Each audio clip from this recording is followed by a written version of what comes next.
Pamela Poodle falls victim to the evil Professor Sheepdip, who has tied her to a rocket aimed for space. Superpup must save her. What did I just read?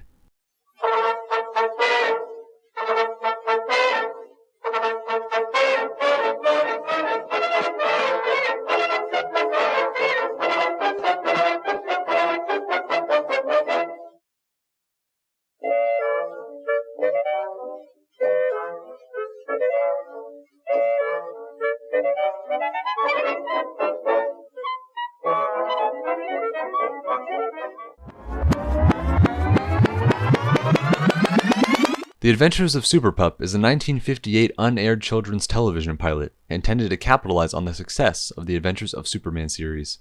Superpup featured the first television portrayal of the Superman characters as anthropomorphic animals. Welcome back to DC Movie Rewind, where we look back at every live-action DC movie. Today we are discussing The Adventures of Superpup. Television producer Whitney Ellsworth created a pilot that places Superman mythos into a fictional universe populated by dogs instead of humans. The live-action actors were placed in dog suits to portray the canine versions of the Superman characters. The pilot was shot on the same set as The Adventures of Superman, and little people portrayed the characters. Ellsworth later produced the pilot for The Adventures of Superboy. Clark Kent was renamed Bark Bent and worked for the Daily Bugle under editor Terry Bite. His co-worker was reporter Pamela Poodle.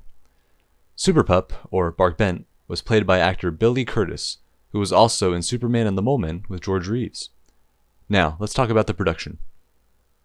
The pilot was directed and written by Cal Howard. It was also produced by Whitney Ellsworth. This pilot was filmed in November 1957, 1 week after the final episode of Adventures of Superman had wrapped, and it utilized several of the same sets and the same crew. Voice actor Dallas McKennon dubbed all the male character voices, apart from the opening announcer. For the music score, only stock and public domain music was utilized.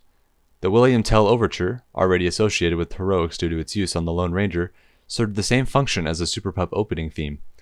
Other cues and background music were taken from the Capitol Records stock library. The pilot was created in an effort by the network to salvage Adventures of Superman after the death of star George Reeves. The series was never picked up, and this short was never broadcast. Although never aired on television, black and white copies of the pilot circulated and surfaced among fans, and at occasional comic convention screenings from the 1970s onward. It also surfaced on unauthorized VHS tapes. In 2006, Warner Bros. Released the pilot as a bonus extra on the DVD set Superman Ultimate Collector's Edition. This version used surviving color footage for most of the first half, and black and white for the remainder. It had a budget of about $25,000 to $30,000, and it currently has a 3.2 out of 10 on IMDb. Now it's time to discuss the legacy. What is the legacy? Yeah, nobody remembers or knows what this even is. Yeah, and that's its legacy. With that being said, thanks for watching. Next time we'll be talking about another unaired television pilot, The Adventures of Superboy. If you enjoyed this episode and would like to see more, consider giving a like or rating and subscribing with notifications so you never miss an episode. It's free. Also feel free to check out our other episodes and share this podcast with others on YouTube, Spotify, or Apple Podcasts.